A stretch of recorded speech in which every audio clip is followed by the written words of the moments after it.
حکیم لقمان کی اپنے شاگرد کو 15 بہترین نصیحتیں۔ اگر آپ اپنے بارے میں کسی کی رائے جاننا چاہتے ہیں تو اسے ناراض کریں۔ مصیبت کے وقت غیر موجودگی کسی بھی رشتے کے تقدس کو ختم کر دیتی ہے، چاہے وہ کتنا ہی مضبوط کیوں نہ ہو۔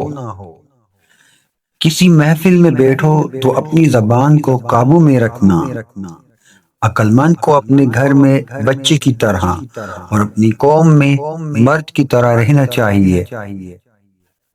جو بات دشمن سے پوشیدہ رکھنا چاہتے ہوں وہ بات دوست سے بھی پوشیدہ رکھو، ہو سکتا ہے کبھی وہ تمہارا دشمن ہو جائے۔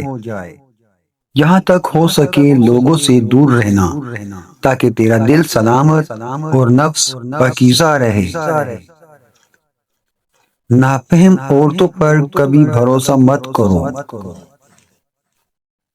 اگر کوئی کام کسی کے سپرد کرنا ہو تو وہ کسی عقل مند انسان کے سپرد کرنا۔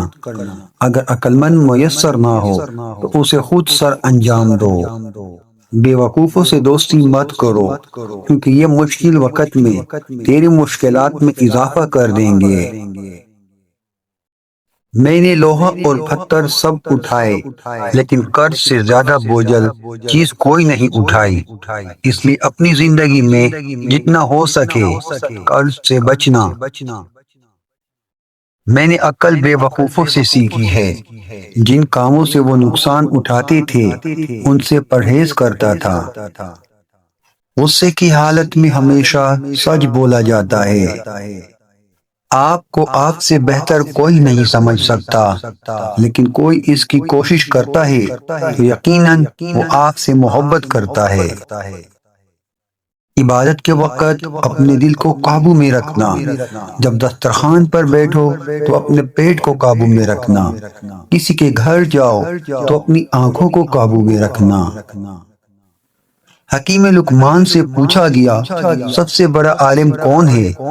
جواب دیا جو دوسروں کے علم کے ذریعے اپنے علم میں اضافہ کرتا ہے۔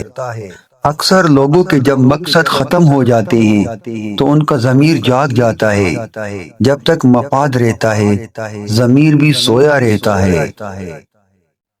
ہم وہ سارے کام پہلے کر لینا چاہتے ہیں جو ہمارے نفس کو پسند ہیں، اور وہ سارے کام زندگی کے آخری حصے کے لیے چھوڑ دیتے ہیں جو اللہ کو پسند ہیں۔